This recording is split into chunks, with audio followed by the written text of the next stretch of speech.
Hello there, ladies and gentlemen, welcome to another episode of CookieCast. Today on CookieCast is the Formula One podcast. Join Mark, Tony and James talking races. Races? Yeah, one of those. It's Formula One time. There's been races. There's going to be races. There's news. There's goings on. And it's all here. So, if you know a Formula One fan and they're not listening to this podcast, you can help them out by sending it their way. You can also help the podcast out by like, share, subscribe and comment, dropping in reviews, and just get this podcast in people's hands. That's the main goal here. Anyway, enough from me. Let's hear from these guys. So, let's get going. Here we go. This is CookieCast. Straight to the apex.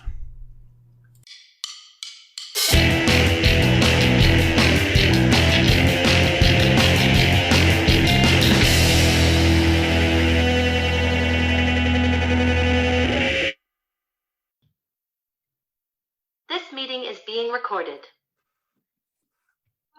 Good morning, good afternoon, good evening, hello, konnichiwa, aloha.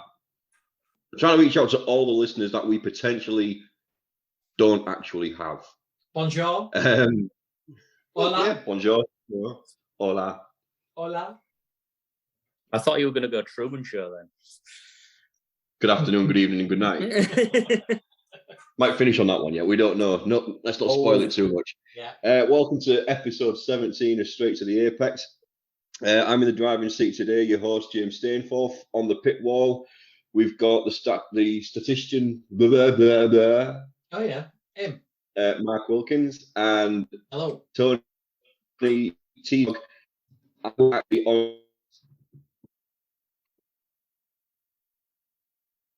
we lost him. We've I lost think he meant Prince, businessman, entrepreneur, I think we've all frozen. saviour.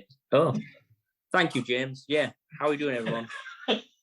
Not bad. So, bit of a thunderstorm going on at the moment, so internet's not great, but let's see how we do. So, Dutch Grand Prix. Yeah. Yeah. Sorry. Yeah. Yeah. What a race. What I'm a not feeling qualifying. You're at least trying there, Mark, but Tony's just like,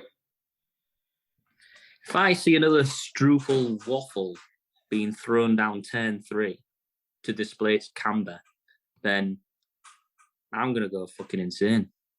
That's all I can say. Oh, I thought you were. Here is a waffle for you. I bought you one. Oh, you don't want to see it. What about an orange t-shirt? Do you want an orange t-shirt? No, God, no. What about a flare that you can chuck on the track? No. They banned flares, but there was still flares. And supposedly it was the security guard that threw it on. Yeah, oh, really? Yeah, apparently there's a video going around that it was one of the staff that threw it on. And to be fair, No way. all the Dutch fans were kicking right off at him. They were calling him all sorts. I think they dropped the C-bomb quite a few times in Dutch, which was nice. Eventful racing, though. Eventful racing. Yeah. I'm not gonna lie, I did enjoy it. Considering it's not one of my favorite. The track's too narrow. You can't overtake there. Really, it's like Monaco. It's prestigious. Well done. 2 minutes in, prestigious has been dropped. Yeah, we did, and it wasn't even from him. But yeah, it's one of them tracks where it's not really one for overtaking on, unless you're Max Verstappen, because he managed it really bloody easy. But yeah, normally it's quite tight, and it all just kicked off towards the end, didn't it? I was going to say, yeah, up until like lap 30 or something, it was a bit like mundane, and you thought, how's this going to go? And then when the pit stop started and Mercedes were coming out on a one-stop, you thought, here we go. And then... My notes literally go, lap 2, blah, blah, blah. Lap 11, blah, blah, blah. lap 18, blah, blah, blah, lap 19, blah, blah, blah. Then it suddenly goes, lap 30, lap 33, lap 35, lap 36, lap 38. It's like, oh my God. Hamilton's pissed. I'm not a massive fan of the banking, which might be very controversial. I think it looks, the line some of the cars take looks a bit odd. It's different, isn't it? It gives it that, the Dutch GP something, doesn't it? Does it give it prestigiousness? A little bit, but it makes it interesting. I suppose they can get a bit of purchase out of them corners, can't they? Yeah, the purchase of the tyres is much more better in there, yeah. Definitely. Was that like a cough when you called us a name at the same time? Just like... No. I think he did drop, he did drop something in there, definitely. Let's see, yeah. Well, it's not the C-bomb, Tony, you're all right. No, we don't condone that word on this show. Negative, guys. Whoop, whoop. What are you testing for? You got bored. You got bored. Beth's not here. You thought, what can I do? Shove a stick up my nose and throat. No, it goes up your nose. Just check my gag reflex is still pretty good. Well, it should it's there, boys. 5 guys on his stag do. Easy, So as always, big old thanks to Andy and everyone at Cookie Cast for giving us the opportunity for doing this. As always, leave a like, subscribe, find us on our socials, follow us, tell your friends, tell people you don't like. Just tell people, do it. If they mention Formula One, drop us in. Don't matter. If you don't even know him in the street. You never know. In one episode, we might actually know exactly what we're talking about. One day. So how should we start? Should we start with the news? Got any news or gossip or anything else like that? Do you want to go first, Tom? No. After you, Mark. Well, let's just start with the little tiny news that Ferrari are running a special livery on the cars this week for Monza. They're having a bit of yellow. They're having some yellow overalls. If they spend more time doing the pit strategies and sorting the cars out, might be doing all right. But Piastri. Should we talk about that shenanigans?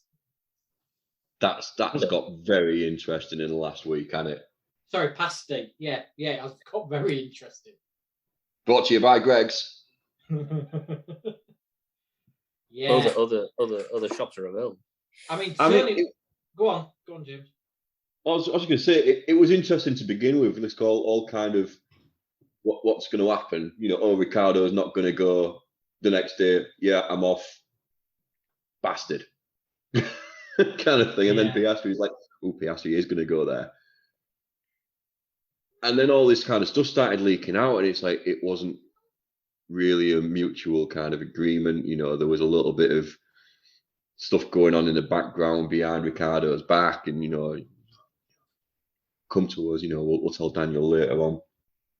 I can't remember the dates off the top of my. I know Tony does because you mentioned it a few times in messages, but it's something like, didn't Ricardo give commitment on the 13th? He came to social media and said, I am loyal to McLaren. And obviously it kept going, the saga kept going. And then, just recently, you touched on there, it's all just come out. Is it the independent board have made a decision? And then social media just went crazy with all the information. And that's when I messaged you guys and was like, I saw something where Ricardo had said, I'm loyal to McLaren. But the date that this independent board had come out with was a week before that. So it's like, did they go behind his back and then say, by the way, we want to kind of end your deal? Or did they kind of say, you're not performing, what do you want to do? Or did they just go balls deep and go by the way, mate, we've signed this dude, you're going to go one way or another. We either shake hands or I kick you in the ass and you leave out the front door. I think they went back, didn't they? I think it's you put the dates on our group message, and I just think it's really shit. And the more that Zach Brown talks and goes on, I think he's more such slimy a piece of shit. Yes, yeah, slimy, lying piece of shit. Isn't he? Like, you would, if you worked for him, you would not trust him with a barge pole. I just so underhand. Marcus Teamer on the other side of the camera going, put the shovel down, put the spade down. It's I feel sorry for Ricardo massively, and it unfortunately looks like he ain't going to have a drive next year in Formula One. You've got to admit, aren't you? I mean, there was all the kind of is it or isn't it kind of talk in the background, but then when you think about what the drivers were saying in press conferences, and Seb Vettel actually turning around and going, it's really sad what's happened to Daniel, and it's like, wow, what's happened to Daniel? It's mutual agreement, and obviously, them guys will all be talking, so they'll all know what's bloody going on, and it's like, yeah, supposedly Ricardo's going to take a reserve role. Well, he said he's open to it. He said he's open to it, to stay in. He's not got a big enough ego to say he wants to drive. He's open. He doesn't want to drive in anything else but Formula One. And I think he said, I will take a reserve driver role if needs be. Reportedly linked with the way things are going, he's probably going to end up driving for Uber. Potentially. Other taxi firms are available, folks. well, there's Lyft, and that's about it. 353 we don't talk about useless. But that's kind of set the dominoes going, hasn't it? So Gasly's gone to Alpine. Yeah. And AlphaTauri are after some American driver called Herta, but they can't get a super license for him. So they're trying to pin it on COVID, aren't they, to try and get it through? Yeah, so but he's racing. Get the points for the COVID. But he's racing in a series that apparently isn't classed against the FIA's super license. So, well, have you ever watched IndyCar? Yes. Done. It's shit. Thank you very much. I agree, and the fact that Grosjean does well in it proves how shit it is. Exactly. Sorry, Roman. I didn't mean that. Sorry, IndyCar. Keep going, though. No, not sorry. Yeah. So what do you think, Tony's going to Mac? It's reported. Mac Really? reserve driver. Hey, news changes quick in the F1 world, so we'll see. I'm sure there could be more shocks. Supposedly, Alonso, his decision was like on a dime like that. He just was like, "Yeah, see ya, I'm off." he wanted a multi-year deal, didn't he? And Alpine was like, well, we want to put Piastri in, but we'll wait another year. And Alonso was like, screw you guys, I want 2 years. Bye-bye. Yeah. So then they turned around and was like, Piastri? And he was like, see you, lads. Like I said, already with his dad weather. As soon as Seb said, yeah, I'm off, I'm leaving at the end of the year and stuff like that, I can guarantee, because Alonso wasn't happy on that race. He just went over there and he went, yeah, I'm a new driver. He's like, okay. Well, do you think, here's a question. Go on. How do you value loyalty? Do you think Piastri should have stayed loyal to Alpine, even though his contract was maybe garbage? Or do you think he should have gone for the best deal and 2 fingers gone for it like he has done? What do you think? Something's gone on, because the fact that this board have agreed with Piastri, something's gone on that's not out in the public, and I think that maybe Alpine have done the dirty on him. And like you say, McLaren have knocked on his door, and he's went, you know what? I'm not waiting around for these clowns. Bam. Yeah. And if that's the case, not a problem. I mean, the fact that they've sided with him, there's something in it, isn't there? I think you've only got so many years to drive, really, haven't you? So you've got to take it when the opportunity comes. Exactly. It's like a footballer that, you know, goes from a small club to a big club and sits on the bench. You've only got so many years. As a driver, like you've just said, James, he's only got so many years, so you've got to look after yourself and put yourself in the best position, which he had. And I think we'd all do. Yeah, I agree. I think I would have done the same.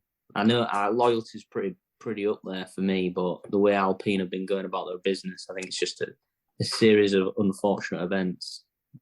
And he would have took the better deal. I'd sooner drive for McLaren anyway than Alpine, but that's just my preference. There's that, but it's obviously it's going to be better salary, and you're actually going to be driving. You're not just going to be sitting there twiddling your thumbs for a year. Wondering. I mean, don't get me wrong. It'd be great to have that kind of salary and just to be able to just sit there and go, yeah, I don't need to drive this weekend. Oh, okay, no worries. Yeah. But then it'll be interesting to see how he gets on at McLaren, because he's kind of risen very, very quickly and he's been thrusted straight into the mix in a top team. Like, he's not going to be at the back of the grid. He's going to be in the mix. Well, so it'll be interesting. McLaren have set a precedent now, though. If you don't perform within 2 years, he's out. You know, that's an American way that I'm feeling. Yeah. Don't know. Going to be interesting. Definitely. Going to be interesting. Anyway. Any other news, guys? Or no, I don't think I've been fairly quiet. I think. Have you got anything? No, not really. I think the only news I've got, and it's more of a confession, really, is I did a Tony this weekend. You had 5 guys? You like to know. I haven't watched the qualifying. Wow. I know. I only realised as we pressed record on this, because we were going to Charlie's Rents over the weekend. Just as we got there, you know Charlie's parents, Mark. He's the ones with the G-Wagon and the Aston Martin and all the other cars that you want to grow old in. Sorry, screen for us then. I can't hear a word you said. I said G-Wagon and Aston Martin. There's a Ford Mustang there as well. Just one. Two. Just the one of each. But no, as we got there, the qualifying was just finishing, and I'd just seen Perez spin off. And I thought, well, it's all right. I'll watch it on Sunday. Then it got to Sunday. I was like, I'll watch it when I get home. Then I got home. I was like, I'll watch it through the week. And then just as I was coming to log on to this, I was like, I haven't watched it. So what I've done, Tony, is I've messaged Beth so she can forward on her notes for me. Well, should we do a test here, James? Tony, did you watch qualifying? Of course I didn't. You didn't? I just watched the highlights. Well, shall I? So basically, relying on Mark. Shall I save the podcast?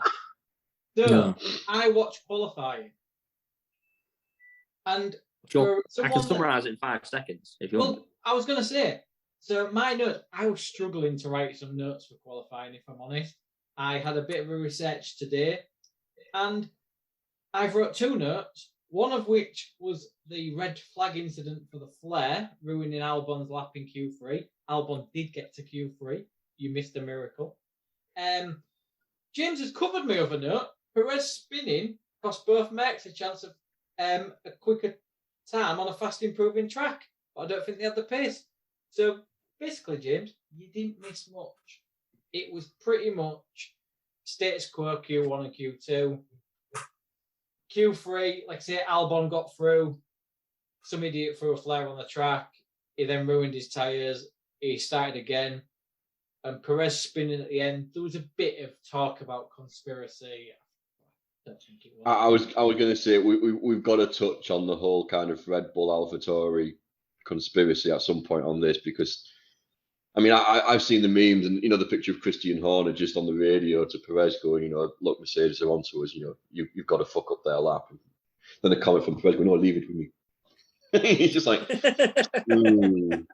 There's been some really good memes this week, and I've enjoyed the ones about Red Bull. I've particularly enjoyed the ones about Ferrari. Yeah. I mean, the fact that their truck broke down was class. Absolutely. I was going to say that the broken down truck, and they're going, they can't even get the fucking truck to complete a lap. They're just fucked. I think there has been some very good memes, but I don't actually know the ins and outs of it. But apparently, the Red Bull strategist, who we have spoke about her on this podcast, saying that she's doing a fucking cracking job, she's been getting a lot of slack for something. Like it was her call that Tsunoda did what he did. Like, did she take your seatbelt off? Does she have a massive red button to press? I don't get people. Apparently, they've attacked her on Twitter, and it's been really bad. Oh, really? Really, really, really dark, awful. And the poor woman is doing a job, and let's be honest, she's doing it a lot better than people at Ferrari. There's no need for it. Like, the funny memes, great. Some of the shit directed at air, I think is awful. Really. I mean, bad. granted, we often make comments about, in the last couple of podcasts, we've probably made some comments about Ricciardo, kind of like, we didn't know at the time, and it made it look a little bit silly, and we called him a bit of a name and stuff like that. But there was nothing harmful in it, and we pretty much always say something about Horner. The fact that we named a corner after him straight away in the first episode says it all. But at the end of the day, we quite often, more often than not, back it up by then saying, you know what, it's his job, and he does it really well. Yeah. It's Hannah Schmidt. But yeah, to actually go and start throwing threats at, I mean, it's like last year when they all start, Latifi started getting bloody threats and everything because of the crash in the last race, and it's just like, come on. I mean, he's proven it this year. That's just what he does. He didn't do it deliberately. It's just. He's an expert. He's an expert. He's just consistent. Yeah. Consistently shit.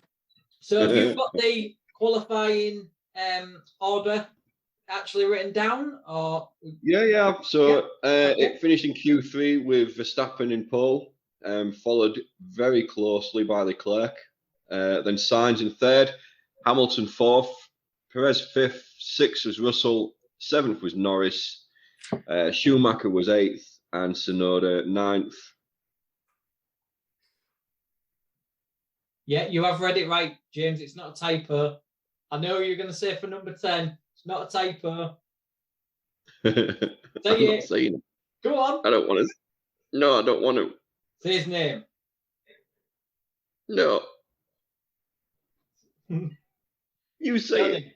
Tony, do you know who was 10th and made it to Q3?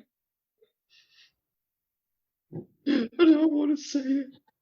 What's his name? Say it, James. Was it Austin Powers? Yeah, baby. It was Sebastian Ocon. Oh, that motherfucker. That gangly motherfucker. No, want him. No, want him. No, want him. No, the Sebastian Ocon on podcast 17, Tony, does not exist.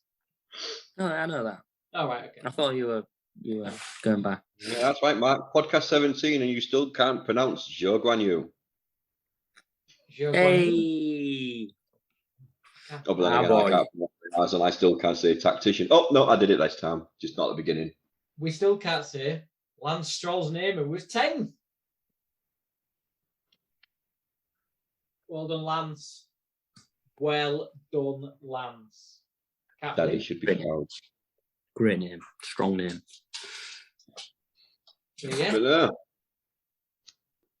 So yeah, that was the quali, but always interesting. Well, I'm glad that you two. Ferrari were looking good. I'm glad you two both took an interest in the. Ferrari always looked good in qualifying. The strategic stuff kick in until the race. They probably didn't have the pace for pole. Merck, they kept going on about the fact that Perez spun, cost them a chance at pole. They were never quick enough. The race is always longer than one lap, so there we go. Ferrari won't be there. Well, no, to be fair to Ferrari, they don't have to do any really strategic kind of decisions for one lap in qualifying, which is why they tend to do well. It's when there's multiple laps they start to struggle. True. True. Like only bringing 3 tyres out for a 4-wheeled car. That's just bullshit. Bullshit.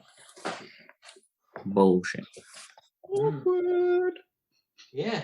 Was it too quick for them to get it ready? That's the. No. Or was there a fuck up? Was they like, so they've gone to get the tyres, and that one guy that's gone to get that tyre has opened it up and gone, shit, there's a wet in here. Fuck, where's the yellow? And there's just like literally. I can't figure out because I'm trying to remember how many there is in a pit team. Is it 3 per wheel or 2 per wheel? So there's one to take it, to hold the new tyre, one to do the only and then one to remove it's 3 it. per wheel. 3 per wheel, isn't it? Yeah. So there's 12. One at the front, one at the back. Yep. 2 to hold the car steady. That's the job I want. The guy that just has to lean over and just hold on to the top of the car just to keep it steady. Love that. It's like, what do? I just. Wouldn't you pat the driver on the head though and say, "Well done, well done"? So yeah, there's definitely. I definitely wouldn't be the guy that jacks it up from the front. No. I'd rather be the guy jacking it up from the back. I bet you would. Just when when they've got all 4 tyres on, you're that guy that's like. Well, there's no way. I was going to say, there's no way in the world I would be the front jack man if Lance Stroll, Latifi, Tsunoda, any of them were coming at me. I mean, Tsunoda's angry as hell, isn't he? So he just would run over you. He won't. I mean, let's face it. Latifi's pit team must be so bloody bored because they're sitting there every race going, "Hey, you never know. We might get to go out this week. We might get to change a tyre." No wonder they practice all week because they don't do out on Sunday. It's a rest day. Okay, his last lads anyway. Let's just get on with it. No pressure. Yeah. I mean, we'll talk about it, won't we, in the next bit? But Ferrari are just you don't need to say it. I mean, Nico Rosberg said it all for us. I mean, I'm going to touch on it now just before we go into the second half in a minute. Just some of his comments that he's made. Let me just find the one I sent you guys last night. Nico gets more savage after GP from his penthouse in. I was going to say, feels brave from home, doesn't he? Won't say it. Yeah. Where he's grounded. His bunker. His bunker in Ibiza. Being grounded to his room because he won't have COVID vaccinations and everything else. So he's all big and hard. But yeah, here we go. So even F2 or F3 teams make better strategies and pit stops than Ferrari. They really need to start making some changes. It's like, wow. Burn. There is a lot of beef going on between him and Binotto. Is it Binotto? I can never pronounce his name. I know I just had to dig at you for not pronouncing Joe Granu, but at least I can pronounce that one.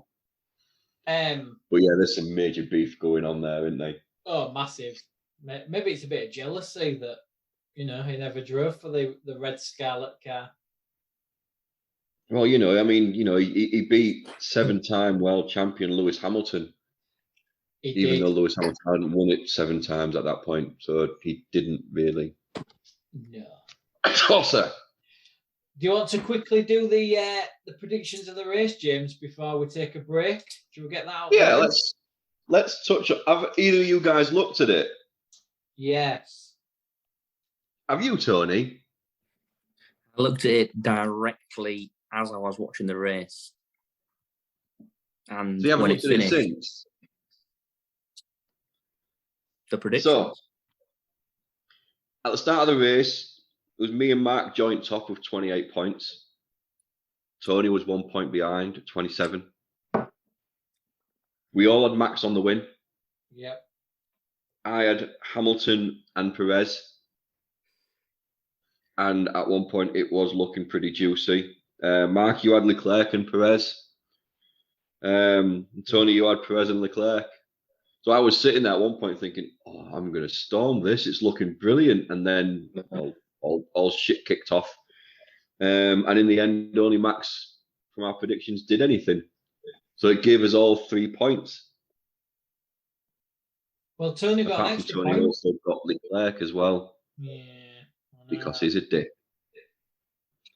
I hate Charles Leclerc. So, I hate him. the standings now, it doesn't take Carol Vorderman to tell you this one, is me and Mark are on 31 points each. And Tony is also on 31 points. You did. I thought you were going to do a massive thank you to Beth for all of the previous predictions from previous races and everything else like that. But this time, Mark, looking back on it now, we should have let Tony change his mind when he wanted to. And we were like, no, you said it, you've locked it in. We should, but I feel like this could be the start of Tony actually making his own decisions in life. so it's gone like this. Oh, and now it's just going to go way. Yeah. So, we're teaching you a lesson here, buddy. I do feel this is more development. Whoa! This is him coming of age. It's him growing up. It's him being promoted from F2 to F1. He is. Now you should do pretty well. Apparently, F2 teams are pretty good at pit stops. So exactly, yeah. But just don't the question is, Beth's away this week. So have you wrote your own, or did you get Beth's predictions before she left this morning? She has given me a prediction. But I think you should bin it and make your own. Yes, that's what I'm going to do. Oh, he don't need you no more, Beth. You are done. Whoa. Hi, Beth. Hi, Beth. She's actually away. So, I know. Yep. She'll be listening. My wife. With my She'll wife. be listening. Oh, my wife will be. But she did listen, actually. She's been listening this week. She listened to last week's podcast. She said it was quite funny. And Beth listens to every podcast. So if you're listening, Beth, I love you and I can't wait to marry you. God's sake. She's just thrown up. Whatever she was doing, she's just dropped and thrown up immediately. James is gone. James is done. I'm leaving the room. I thought James had actually just cut off then. Like, we're going to have, that's our first, like, full-on, like, end conversation. I was going to say. I'm done. We've said some offensive shit on here, but nah. On that note, let's take a break. Because I don't think we can say anything more. I think we need to all compose ourselves. I think you're absolutely right. Tony's confessed his undying love. Let's end it there. Yeah.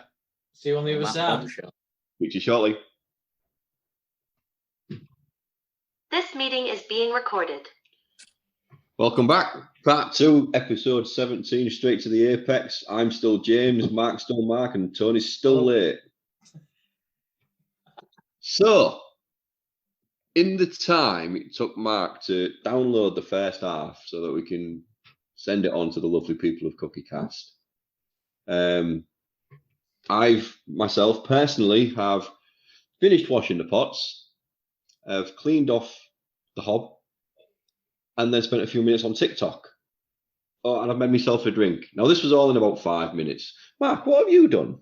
So I made my pack up ready for tomorrow. I cut up some fruit for my pack up ready for tomorrow. I had a quick drink, and I finished drying the pots and put them away. Tony, where the fuck have you been? I was sat here waiting for the codes. Really? No, Was your phone in the other room or something then? Okay, guys, I went outside and I did just a quick few sprints. Took me a bit longer than I thought, so then I ended up coming back. Is that because you've turned 30 and all of a sudden you're not as spry as you used to be? And Beth's not here, so I got a bit lost at one point. I kind of sat up from the chair. Did you get where am I? Beth! You've rang Beth, haven't you? That's where you've been. You've been on the phone with Beth. I just stood up and was like, Beth, and she didn't answer, so I just started screaming help. And then a voice from somewhere from a camera or something, because there's a few cameras around here. Just went, sit down, Tony, it's okay, I'm here. And I was like, And I felt, and now I'm back. I feel miles better now. Good. Don't get lost again. Good. I'm glad you're okay, Tony. Yes. Yeah. Thank you. Thank you. You're okay. And we hope you're all okay as well. Thank you. Yeah, you guys. I found a hat on my travels there. I've noticed. Yeah. For Lewis, though, not for boring George. I think it's for George. I definitely think it's for George. Not for that. Beth was telling me that you're trying to get like a full back piece of just like a montage of George. No. Absolutely not. Mr. Consistent running across your shoulders. Still not a fan? No. It was Lando and an unsafe release in the qualifying, and on the radio George was a car behind and he was like, that was a mega unsafe release there from Lando. Yeah, we know, mate, because there's about at least 1 million people watching that, mate, so we don't need to know. We don't need you to tell us, mate. Do you know what, James? Let's not do the race. Let's not talk about the race. Let's just say George Russell, and you've got 40 minutes. Go. Pretty much, yeah. We could literally go, couldn't we? And then when he starts quietening down, then we'll just suddenly shout out Lando Norris, and then we can sit there for another 10 minutes. Yeah. You really hate him, don't you? Yeah, I just don't know. I understand. Yeah, he's not a Valtteri Bottas, and he is racing for himself, but is it a case of he never got over it after he pushed Buzz out of the window? He's alongside the greatest F1 drivers ever, and his country mate. I just thought it'd maybe just give him a little bit more respect on his name. Do you know what I mean? Not, oh, these mediums are shit, I need the softs now, right now. Not in a second. Now. I'm going to pit now. Understood, box. And Lewis is still like... Has he been taking helium while he's drove around? Why has his voice got really high? That's how he speaks. He sounds a lot like Lando Norris, actually. Yeah. And Esteban Ocon. And anybody else, really, Tony. Mick Schumacher. Yeah. He did sound very German. Voice. Yeah, it did sound very German. Piastri's voice is even higher, but I can't reach that yet. Okay. You're going to work on that one for next year? Yeah. I can't wait for like season 2, episode 1 of Straight to the Apex, and you're just sat there and, oh, mate, you know what you got to do? You need to go to Primark and buy that Greg's gear if they're still doing it, and just put all that on, and then you can be pasty for the day. Great shout. That is that is a great shout. Fantastic media stunt there. Yeah. Sponsored by Greg's and Primark. I mean, you haven't heard. Bargain clothes stores available. I've got a Yuki bit coming up, so don't worry. Let's not. No, let's not. Unless it's the same voice, then it's fine. Yeah, we don't want to get shut down. So this is our last ever episode, boys and girls. Thanks for listening. Yeah. Stay tuned. Stay tuned, guys. Stay tuned. Because I've been working on it. God, I'm worried already. So, the race. Now, I watched it. I can be totally honest, I did watch that. I'm good. Assuming Mark definitely watched it as well, going by the WhatsApp. Tony, did you watch it, or was we just messaging Beth in WhatsApp? No, I watched it all. All? Every lap? Didn't fall asleep? No. Didn't throw your remote on the floor? No. Didn't go off on one of your rants saying it's a fucking disgrace, someone needs to fucking say something? No. The fucking disgrace! I'm impressed. No. I'm impressed. Watched it all. From start to finish. There was a few choice words now and again, but yeah. I'm shocked. I think I had a few choice words through most of it. So I'm not really going to go through the first 19 laps. There wasn't really much. There was a little tap on Hamilton with signs, which nothing really came of it. Norris passed Russell, but then Norris passed Russell at the start, and then Russell passed him again on lap 5. I mean, I bet Tony loved them 2 moves. Loved them. Absolutely loved them. What's up? Lap 15, I suppose, was a good one because that's when Sainz went in for the pits, and it was absolutely diabolical. You know, how many wheels does an F1 car have? Lap 15, terrible, absolutely terrible. Apparently, it's 4, including the steering wheel. But yeah, 12.7 seconds pit that was because one of them. I still can't figure out what happened. I mean, surely if you're sitting there and the other 14 guys suddenly disappear, that should be your cue, right? You're just sitting there going, guys. I think one of Leclerc's tyres was in a blanket with Perez's name, Sainz's name on. So that's obviously if they'd have put the tyre on, he'd have had a not matching set, so they've had to bring him in anyway.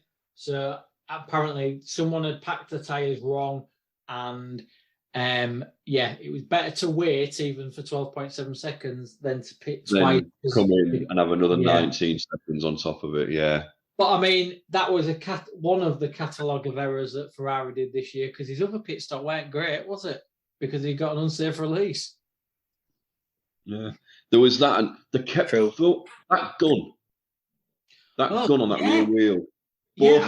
The first time I went in, obviously, I think the guy threw it behind him or something like that, and obviously Perez drove over it. How that guy didn't get a puncture, I don't know. No. But even I think it was a second time. I'm sure it was with bloody Sainz again, same gun, and it was either Perez or Verstappen. Couldn't remember which one it was off the top of my head. Just missed it a second time. It's like, what the hell's going? I mean, granted, it's a tight pit. It really is. It is. Yeah. The shortest pit straight in the whole of the calendar. Is it? I mean, chucking another stat out there. Have you noticed with the pit boxes that they're now angled? It's come in on the last couple of races. So the line what the car followed and obviously the guys work off. Apparently they changed it a couple of races ago so that the cars don't have to physically do like a hard right turn into the pit box and then a hard left turn out. So now, if you notice, if from the above, basically the Netflix above shot that you see on Drive to Survive, you will see that they're all angled now so that it's easier to get in and then it makes quite a hard turn to get out. But that so it's, it's apparently it quickens the pit stops up and that's why they're getting back to like low 3s and 2 point somethings. But I think Red Bull got 2 seconds on the dot in this Perez. race. Was it with Perez? I think it was a really, really quick one. I think we'll put it in a quiz next week, and then we'll Tony can Google it when we ask it, can't we? Exactly, yeah, or ask Beth. I didn't notice any quick ones. Yeah, I think there was some. Yeah, I'm almost. I could be wrong. I'm not going to lie, but I'm almost certain there was one of the Red Bull pits, and as they pulled out, it always pops up in the bottom right corner of the screen, doesn't it? I'm sure it said 2.0, but as quick as I saw it, it went again. So I'm not sure. I'll have to check and I'll confirm it for next podcast. But yeah, I'm sure it was 2 seconds on the dot, pretty much. Yeah, remember that one, Tony. If it comes up in a quiz, you might be able to get it without having to Google it. Not bitter at all. Nope. That was mine. Not rising. I'm not rising to it. Trophy's still there. I'm not rising to it. Well, Max pitted, didn't he? At lap 19, Max finally pitted and the Mercedes led. And that is when I firmly sat on the edge of my seat and thought, wow. You know what? That took me by surprise, that really did. But I knew that, or that Max. No. Yeah, because as well. Because Leclerc pitted, and I then started thinking, well, you know what? Max will stay out a little bit longer. He's going to push it. He's going to extend his gap, and then he'll go in. but he just did the one lap and went straight in. I thought you'd have got about 2 more laps, 3 at a push. They're scared of that hard tyre again, and that goes back to that Max was running. No, it's quality, isn't it? And a lot of times on that radio, Max was like, "I don't think hard's a good tyre here." Yeah, and you sat there watching every other drive on the hard just flying by, like.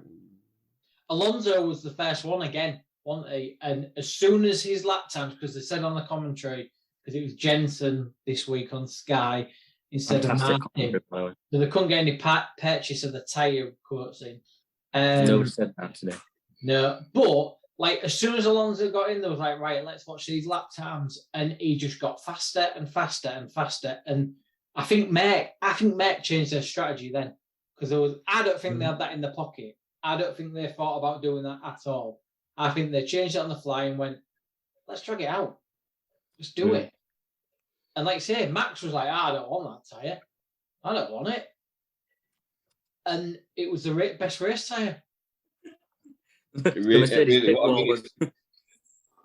wasn't for the safety car, the virtual safety car and stuff like that, it could have been a very different outcome because, well, Max had to pit because obviously he was on the mediums, Lewis was on the hards, he was gaining on him, and we knew for a fact Max is going to have to come in. He's not; those tyres ain't going to last. Hamilton's pretty quick, and his tyres are probably going to hold out to the end. He could get it. He could have got it. We don't know. And then, it all just suddenly fucking happened, didn't it? You know, I think it was a virtual safety car first. Well, it was a bit of a mess, wasn't it? Because Tsunoda stopped. There was no virtual safety car. All of a sudden, his tyre was on okay, and he set off. And then he stopped, went in the pits, and then stopped again, and it was a virtual safety car, So what I've got here is, after lap 19, it goes, lap 30, Hamilton pits, goes on hard. Lap 33, Hamilton is 7/10 faster than Max. Lap 35, Leclerc actually makes a comment on the radio saying, I don't think we can do plan C. I think to get to lap 35 and only be 3 letters into the alphabet is pretty good going for Ferrari. Lap 37, Lewis Hamilton takes Perez. Then Vettel gets in the way, exiting the pit. I'm sure he was getting investigated for that. I can't remember. He got a 5-second penalty. Vettel. Right, okay. Yeah. And then lap 38, Max needs to pit to get out in front of Hamilton. I said it's an 18-second pit. There's 20 seconds between them because Perez had eaten 3 seconds from Lewis. I can't remember what happened there. Say that again, sorry. Perez held Hamilton up, didn't he? I can't remember how. Yeah, so he... Vettel, motherfuckers. Vettel. Yeah, what was he doing? What was he doing? Okay. Okay. Hang on. Let's just tell the boys and girls what happened, then you can rant. So Lewis was behind Perez, and he was on absolute. His pace was insane. Hard. Came around the first corner, and it was about to pass, like literally. And Vettel comes. Okay. He got past.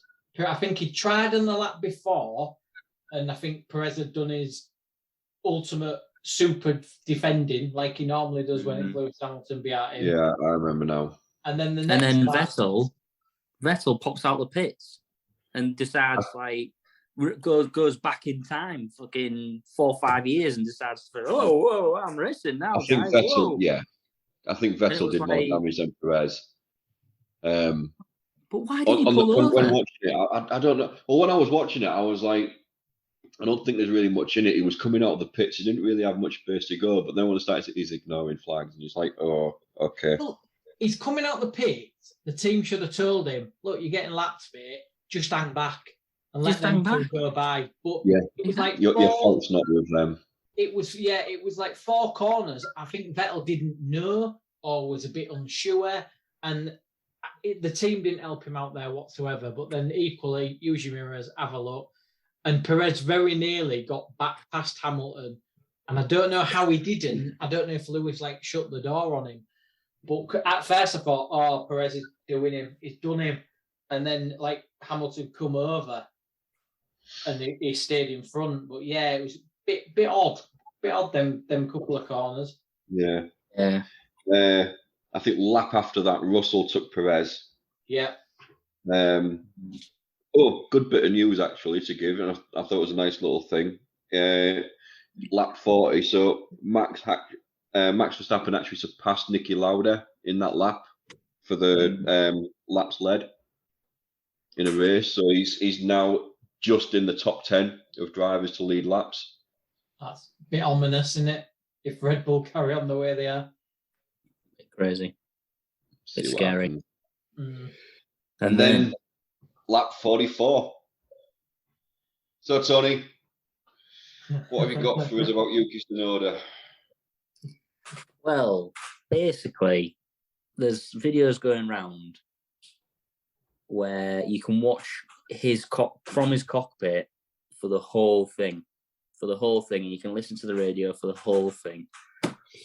Now, I don't understand how this has happened. He's changed the tyres, he's come out, and they look absolutely fine on the cameras. Like, they look absolutely fine. But Yuki, bless him, just screams down the radio, tyre is not fitted. And the engineers go, it's fine, basically. And he just goes, the tyre is not fitted.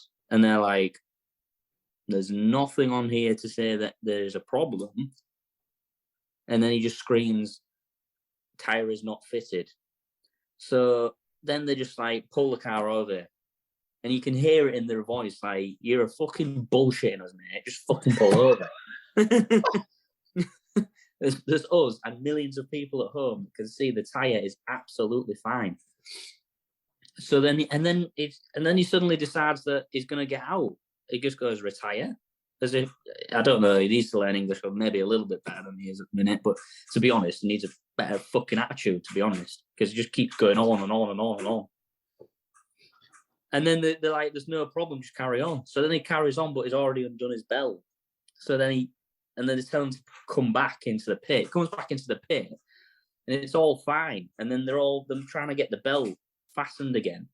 So I thought, is this all something else wrong with the car? And they don't want people to know. Like, has he got no belt on? There's something happened in that pit stop, the first one, and they don't want to voice it. So they need to do something. Let me finish. Supposedly there wasn't, so he carried on.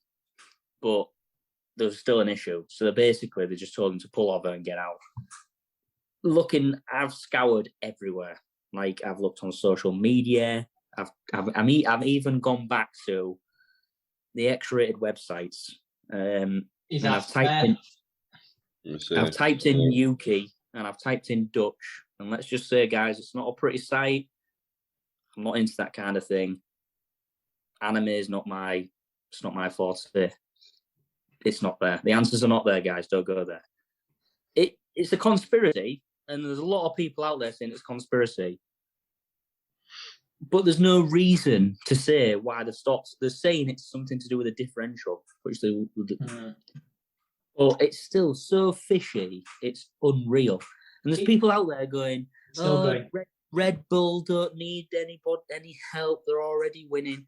But the timing of it was such a coincidence.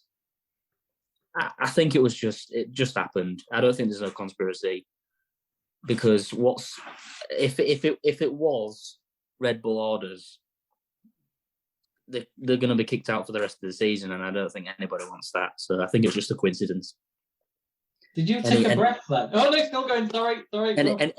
Any opinions on it? Any opinions on it? Because I went ballistic at the time. Nothing got thrown, but I was screaming at the telly at that Japanese man, like, how dare you take this from Mercedes? Christine Horner has been in your ear giving you the big ones, mate. I swear to God, whatever he's paying you, you'll need it. But when I come for you.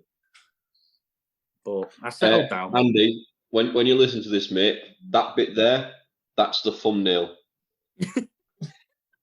Tony's angry face with the finger right in the screen, that's the thumbnail for this week's YouTube. Yeah, definitely. Gotta be. That It's still good. Still going. That God. this Yuki Tsunoda robbed Lewis Hamilton of the win. No, I didn't. So are you now adding Yuki Tsunoda to your list? Yuki Tsunoda is in Horner's corner. That's all I'm saying.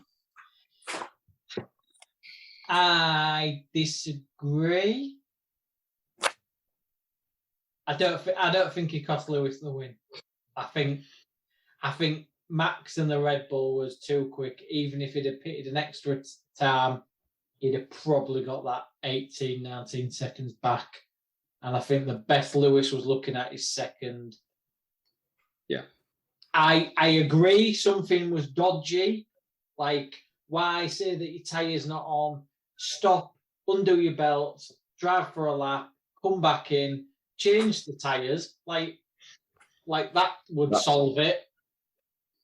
That's what I was going to say, which is why I was kind of agreeing with your point as well, Tony, with the whole, are they just trying to keep something off the radio? Because obviously, if, the powers that be found out you went out with a loose tyre, that can be massive penalties and stuff like that. Massive.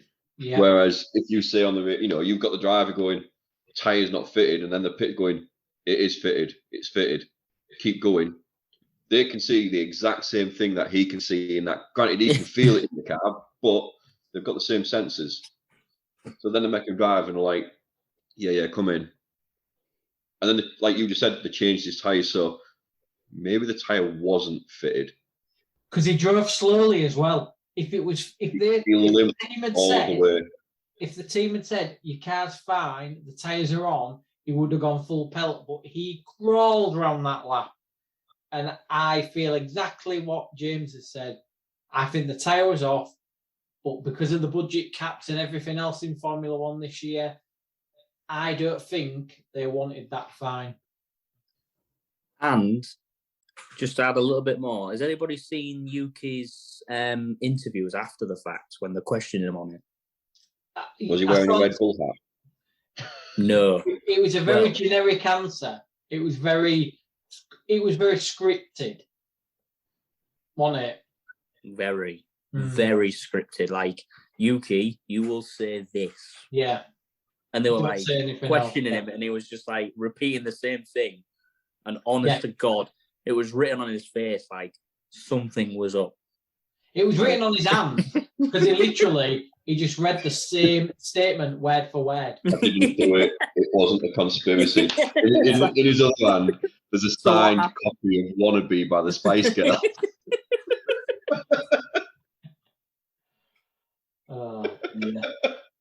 The tyre was fine. So was it though? The tyre was fine. So why did you crawl around? The tyre was fine.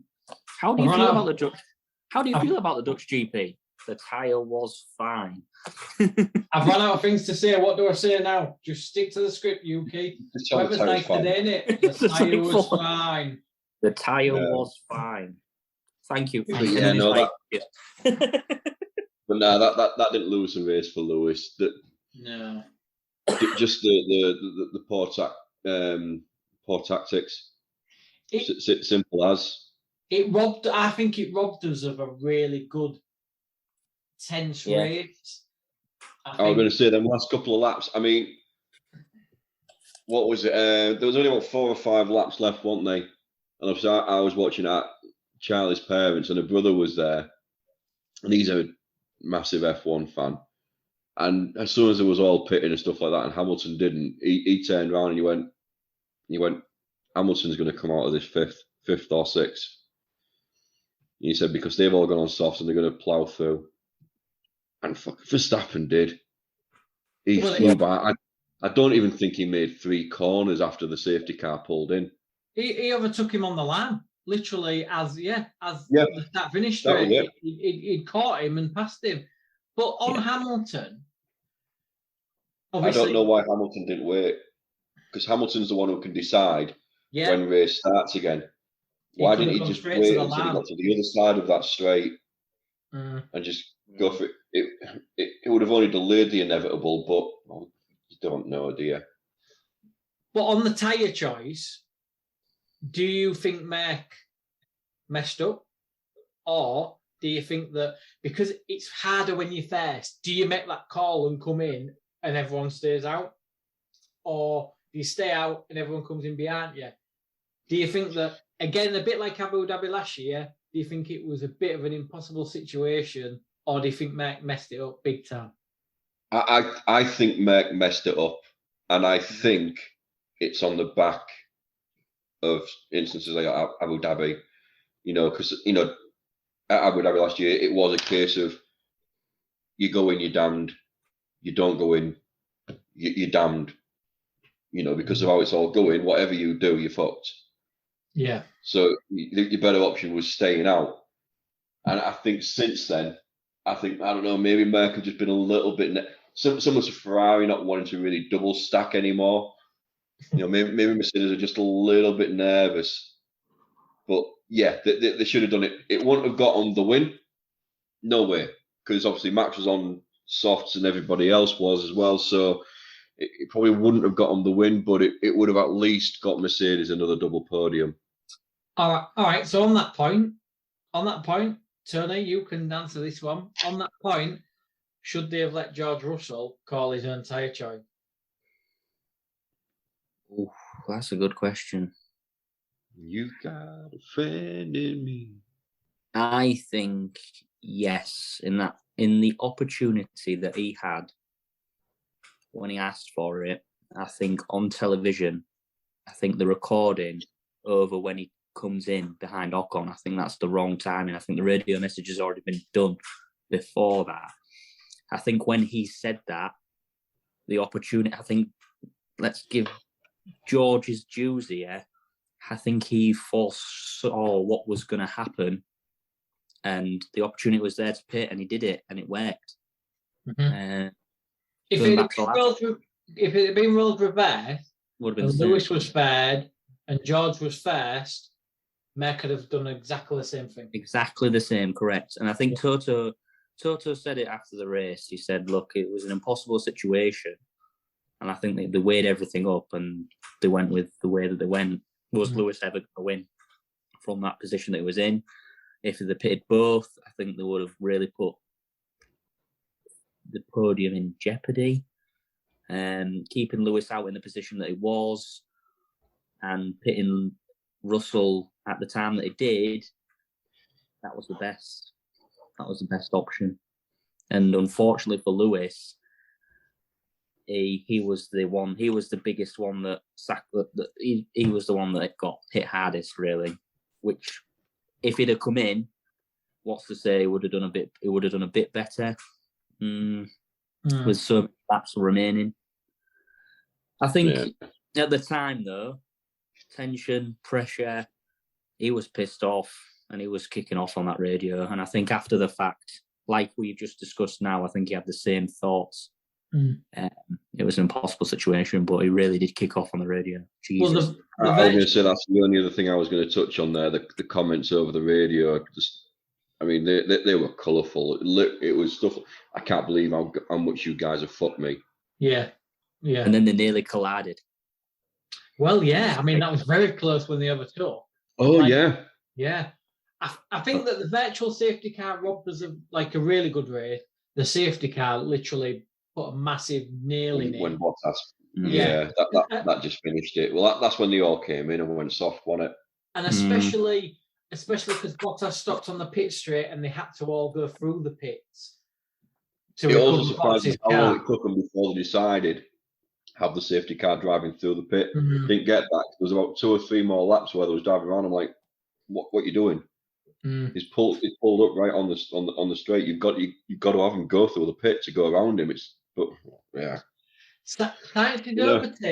Time to overtake when Bottas was broken down at the side. Should he have got a penalty for that? Yes. Probably, yeah. It was a tough one. What psycho tries to overtake when you're overtaking into the stationary car on the straight? You can see a yellow flag and you can see a stationary car. What part of you thinks I can overtake here? No. Yeah, he should have got a penalty again. Definitely. Yeah.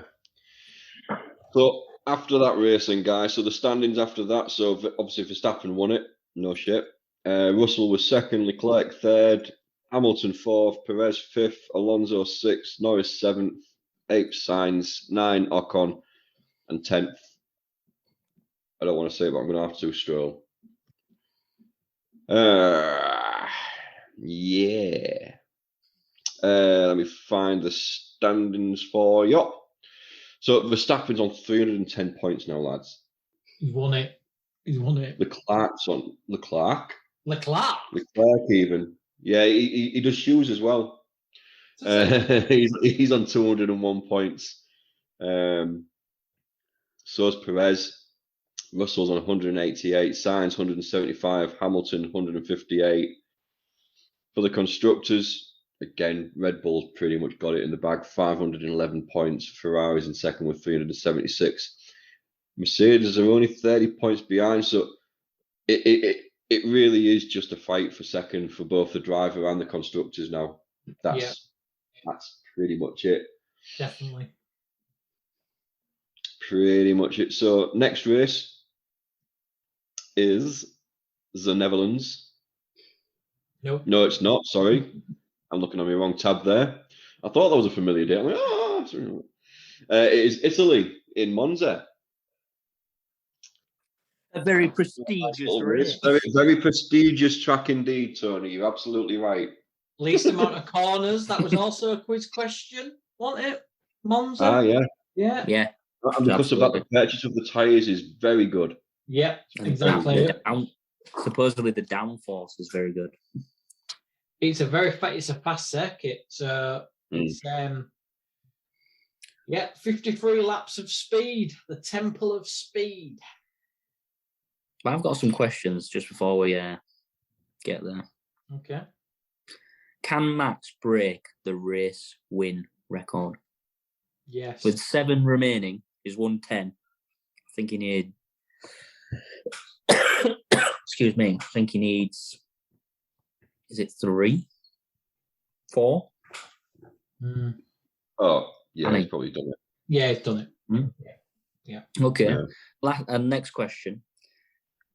Will Hamilton win a race in the remaining 7? No. What? No. Car's not good enough. You don't think he'll get one? Actually, no. You know what? He's won a race every single. You know what? I don't know now. So I just suddenly remembered some of the comments Horner made at the start of the season about the budget cap, and some of the teams may start to struggle in the last few races. Yeah, that's true. Ferrari and Mercedes have gone through a shit ton of power units. Mercedes haven't. No. The one thing that Mercedes have got is a lot of reliability in that car. So potentially, yeah, there might be, maybe at the end of it, Verstappen might take his foot off the gas a little bit, thinking, I've done it now, so why bother? But he's not going to do that. It's Max. He's going to see it as there's 7 races left. I'm going to win all 7. He's not going to win one on. He's not going to win one on raw pace. Let's put it that way. No. So what are the predictions? A championship that's still in the balance. Let's go for that. We need to talk about that. Yeah. James, hit me with your prediction. James, you go first. Well, Max, it's got to be. It's a fast track. So I'm going to go Leclerc.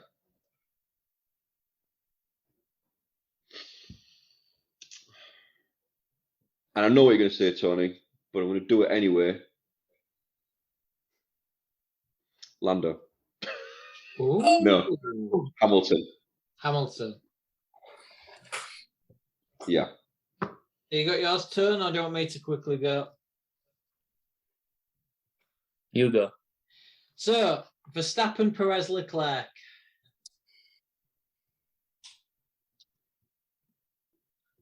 I'm going to go Verstappen.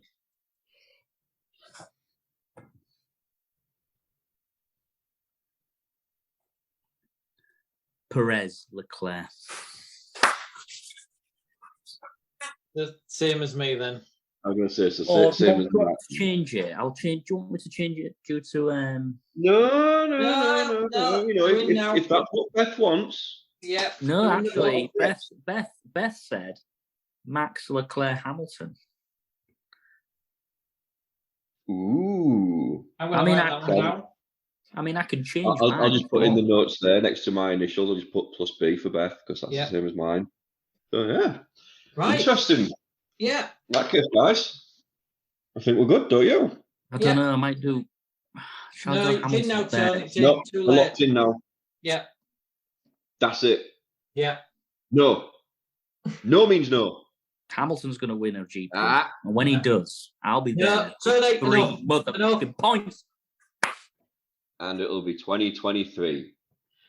And on that, guys, that is the end of episode 17. So, as always, again, massive thank you to Andy and all the guys at CookieCast. Find us on all your streaming platforms, Spotify, Apple, iTunes, YouTube. Still not on Pornhub, but as you can see there, why the massive tub of lube that Tony's got in his hands, he's still looking. Leave us a like and subscribe.